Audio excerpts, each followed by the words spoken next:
Hey, Dusty Minke here. I'm at the Two Brothers Innovations headquarters here in Bemidji, Minnesota, and I want to talk a little bit about our 2023 Minnesota Fishing Opener. It's something we look forward to every year.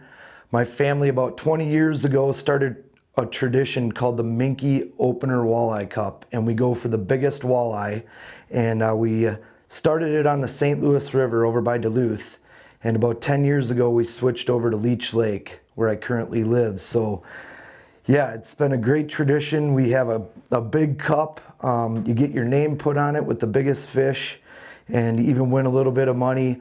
But more than anything, it's about getting everybody together, sharing a great fish fry, memories, and it's something we really look forward to every spring.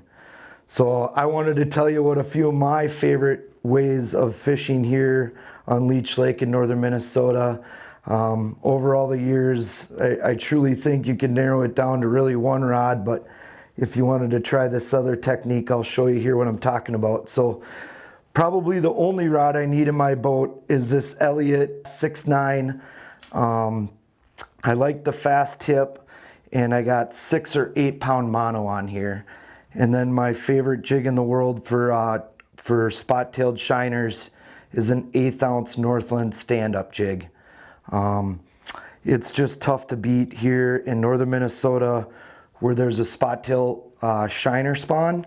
Right after these walleyes get done spawning, those shiners are there for them to gorge on, and it's just what they love to eat. And I truly think, you know, that's something you gotta have tied up already. This would be my #1 choice right here. And I fish it several different ways. If it's real windy, you can drift it and jig, you know, get the line a little away from the boat. One thing I really like lately over the years too is spot locking and pitching.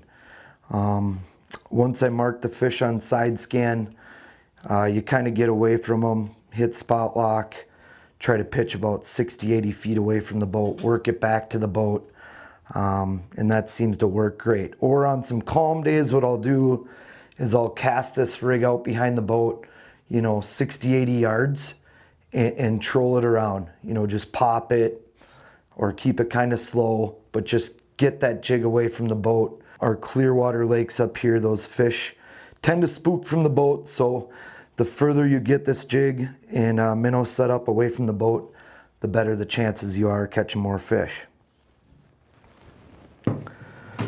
Another thing I like to do, and it's usually wishful thinking on opener, but I always have a rod tied up with some sort of artificial on it. You know, I think being a fisherman, you know, we love using live bait and stuff, but if you can get a bite on a jig in a plastic or like a little rip and wrap I have tied up here, it just makes it that much cooler to go in and talk to your buddies and say, you know, I didn't have to use the jig and shiner.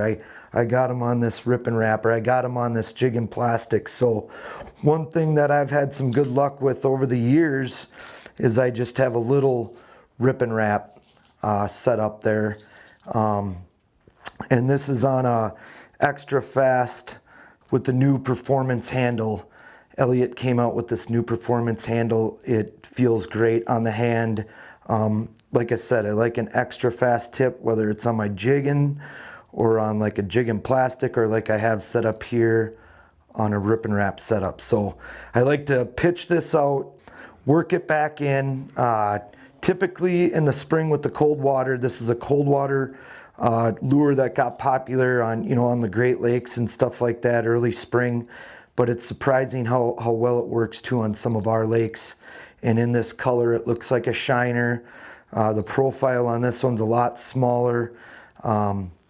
And one thing I suggest is you don't rip it real hard. Just work it real subtle on the way back to the boat.